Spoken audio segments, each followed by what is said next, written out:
আপনি 30-এর পরে বিয়ে করলেন, এরপরে 5-7 বছর বাচ্চা নিলেন না, বলেন এত সকাল বাচ্চা হলে লাইফটাকে এনজয় করা যায় না, নিতে নিতে 36-37 করে ফেললেন। এরপরে বাচ্চা হলো, তখন আপনার বয়স 40 বা 40 ছুঁই ছুঁই। এরপরে বাচ্চা পড়াশোনা শুরু করবে, তারপরে গ্রাজুয়েশন কমপ্লিট করবে, ততক্ষণে আপনার বয়স 55-এর কাছাকাছি। ততক্ষণে তো আপনার ডায়াবেটিস সব রোগ ধরে গেছে, ওলা এখনো ইনকাম করার উপযুক্ত হয় নাই। আর এই বৃদ্ধ বয়স পর্যন্ত আপনার সংসারে ঘানি টানা লাগবে। আর আগে ভাগে বিয়ে করবেন, আগে ভাগে ছেলে মেয়ে বড় হয়ে যাবে, কোনটা যদি অমানুষ হয় ঘাটা ধরে দরজার পথ দেখাই দিতে পারবেন।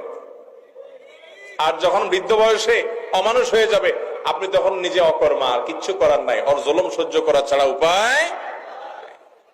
মোহতারাম হাজিরিন, ইসলাম এমনি এমনি বলে নাই। আল্লাহ যা নির্দেশ করেছেন এর মধ্যেই কল্যাণ, অন্য কোনো পথে কল্যাণ। অতএব দেরিতে বিয়েতে ক্ষতি।